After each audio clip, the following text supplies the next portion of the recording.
বৈষম্য বিরোধী ছাত্র আন্দোলনে পুলিশের গুলিতে নিহত আবু সাঈদ হত্যার তদন্তে সাবেক প্রধানমন্ত্রী শেখ হাসিনা সহ যিনি অভিযুক্ত হবেন তিনি আসামি হবেন, জানিয়েছেন আন্তর্জাতিক অপরাধ ট্রাইব্যুনালের প্রসিকিউটর ব্যারিস্টার এস.এম. মইনুল করিম।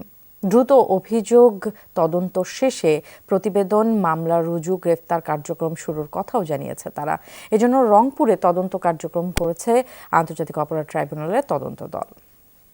দুপুর 3:30 থেকে শুরু করে তার বাড়িতে লাশ পৌঁছে দেওয়া 3টা-4টা পর্যন্ত পুরো সময়টা আমি এই মরদেহের সঙ্গে ছিলাম এবং বিশ্ববিদ্যালয় থেকে আমি একমাত্র শিক্ষক বা কর্মকর্তা কর্মচারী সব মিলে আমি একাই গিয়েছিলাম।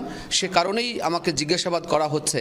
রোকেয়া বিশ্ববিদ্যালয়ের শিক্ষক ডক্টর তুহিন ওয়াদুদ সোমবার উপাচার্য কনফারেন্স রুমে আন্তর্জাতিক অপরাধ ট্রাইব্যুনালের তদন্ত সংস্থার কাছে জবানবন্দি দেওয়ার পর জানাচ্ছিলেন আবু সাঈদ হত্যার পর লাশ নিয়ে কি কাণ্ড করেছিল সেদিনকার প্রশাসন। সেই দিন ঘটনার আরেক প্রত্যক্ষদর্শী কলেজ শিক্ষার্থী সিয়াম আহসান আয়ানও দিয়েছেন জবানবন্দি দিয়েছেন গুলিবিদ্ধ ভ্যান চালক ওমর আলীও। যে মুহূর্তে একটা পুলিশ ছিল, আমার নামটা এক্স্যাক্টলি মনে পড়তেছে না, তিনি এই পাশ থেকে বলতেছিলেন এত ক্লোজ রেঞ্জে মাইরেন না। আমি 18 জুলাই রংপুর হিমাগারের সামনে আমার গুলি লাগছে, আমার নাভির নিচে 4 আঙ্গুল নিচ দিয়ে আমার পিছন দিয়ে বাইরে গেছে। আবু সাঈদ হত্যার ঘটনায় 17 জুলাই একটি মামলা করেছিল পুলিশ। 5 আগস্টের পর মামলা করেন বড় ভাই রমজান আলী, কিন্তু ওই মামলার কোনো গতি নাই। বাধ্য হয়ে গত সপ্তাহে আন্তর্জাতিক অপরাধ ট্রাইব্যুনালে অভিযোগ করেন তিনি। সপ্তাহের মাথায় তদন্তে আসে ট্রাইব্যুনালের একজন প্রসিকিউটরের নেতৃত্বে 12 সদস্যের প্রতিনিধি দল। সকালে ঘটনাস্থল পরিদর্শন ও এসকেস ম্যাপ করেন তারা। পরে ভিসির কনফারেন্স রুমে সাক্ষ্য ও প্রয়োজনীয় তথ্য উপাত্ত সংগ্রহ শুরু করেন। আমরা এখানে আরও একদিন থাকব।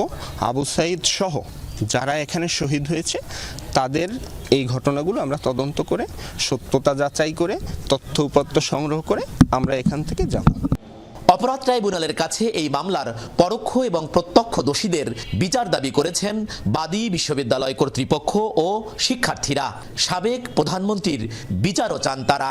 উপর মহল থেকে, এদের মহল থেকেই যে নির্দেশনা পায়, আসলে এরা হয়তোবা গুলি চালার সাহস পেয়েছিল। যারা এই হত্যায় উস্কানি দিয়েছেন এবং হত্যায় প্রত্যক্ষ মদত দিয়েছেন, নিশ্চয়ই তারা আন্তর্জাতিক অপরাধ ট্রাইব্যুনালের এই তদন্তে তারা সংযুক্ত হবেন। আবু সাঈদ হত্যার ঘটনায় তদন্তে সাবেক প্রধানমন্ত্রী সহ যিনি অভিযুক্ত হবেন তাকেই আইনের আওতায় আনার কথা জানান প্রসিকিউটর। কেবলমাত্র তদন্তের সত্যতা পেলে, প্রাথমিক অভিযোগ পেলে, প্রাথমিক সত্যতা পেলে তখনই আমরা অ্যারেস্ট ওয়ারেন্ট ইস্যু করি এবং তখন অ্যারেস্ট করি আমরা।